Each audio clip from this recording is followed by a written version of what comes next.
They laughed at one Filipino man. They ignored his warning. And because of that, the entire U.S. war strategy had to change.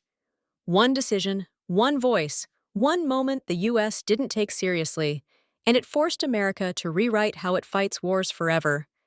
They thought he was just a local, just another islander, just noise in the background of empire. But he saw something coming that the most powerful military on Earth didn't, and that mistake almost cost them everything.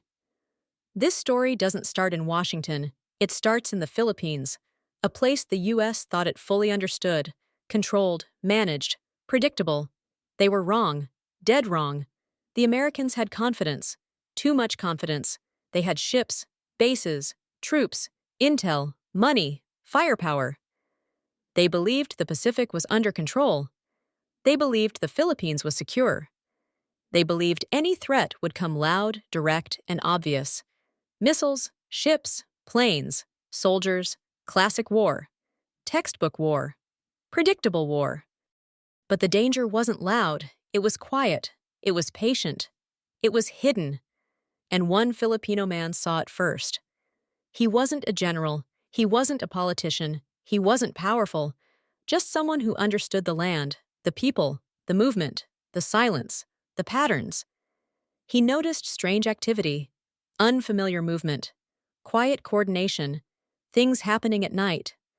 Strangers blending in, supplies moving without explanation, not invasion energy, not army energy, not military parade energy. Something else, something smarter, something colder. He warned people, not dramatic, not screaming, just cautious words. This isn't normal. This isn't random. This isn't harmless. The message reached U.S. ears, and they dismissed it, because to them, he was just a local voice, no rank, no badge, no authority, no credibility in their system. They trusted satellites, they trusted reports, they trusted their analysts, not instincts, not locals, not street-level intelligence. They saw the Philippines as a chessboard, not a living place, and that arrogance blinded them. Then it happened. The strategy they prepared for never came. No big invasion, no dramatic attack, no obvious war trigger. Instead, influence. Control without occupation, power without presence, pressure without violence, quiet takeover methods, economic leverage, infrastructure influence, information manipulation, political pressure, strategic positioning. No tanks, no bombs, no war declaration. Just control. And the U.S. realized something terrifying. They weren't losing a battle. They were losing the system. This wasn't war the old way. This was war without noise, war without headlines, war without explosions, war without blood. And the West didn't know how to fight that, because their strategy was built for enemies you could see, not enemies who hide in systems, not enemies who move through economics, not enemies who weaponize influence, not enemies who use patience as a weapon. That Filipino decision, that warning, that moment of being ignored, became the turning point. Because once the U.S. finally saw it, it was already happening. Bases didn't matter anymore. Ships didn't matter the same way. Missiles weren't the main threat. Control of supply chains mattered. Control of data mattered. Control of politics mattered. Control of influence mattered. This wasn't military war. This was strategic domination. And it forced the U.S. to rethink everything. From that moment forward, American strategy changed. Not publicly, not loudly, but deeply. They stopped thinking only in armies. They started thinking in systems. Not territory, influence. Not occupation. Alignment. Not invasion. Positioning. Not war zones. Economic zones. Not battlefields, information fields. Military doctrine shifted.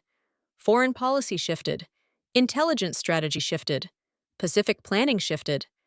Everything moved from power projection to influence control, from force to leverage, from firepower to foresight. Because they learned a brutal truth. The future wars wouldn't be fought with soldiers first. They'd be fought with trade data debt, infrastructure, technology narratives.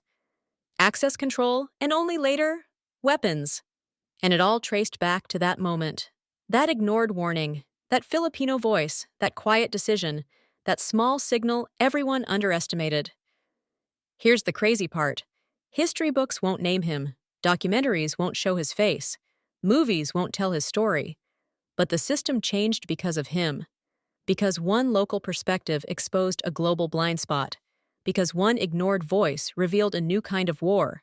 Because one underestimated man forced a superpower to evolve. This isn't just history, this is now. This is how the world works today. Why influence matters more than invasion. Why control looks invisible. Why wars start without bombs. Why power moves quietly. Why nations fall without fighting. They didn't lose a battle. They lost a way of thinking, and they had to rebuild it. One Filipino decision didn't just change a moment, it changed how America understands power, how it understands war, how it understands control, how it understands the future, not through fear, not through force, but through systems. And the scariest part? Most people still think war looks like explosions. The real ones don't.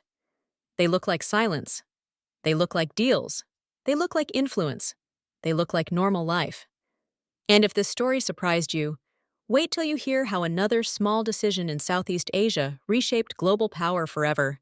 That one changed everything too.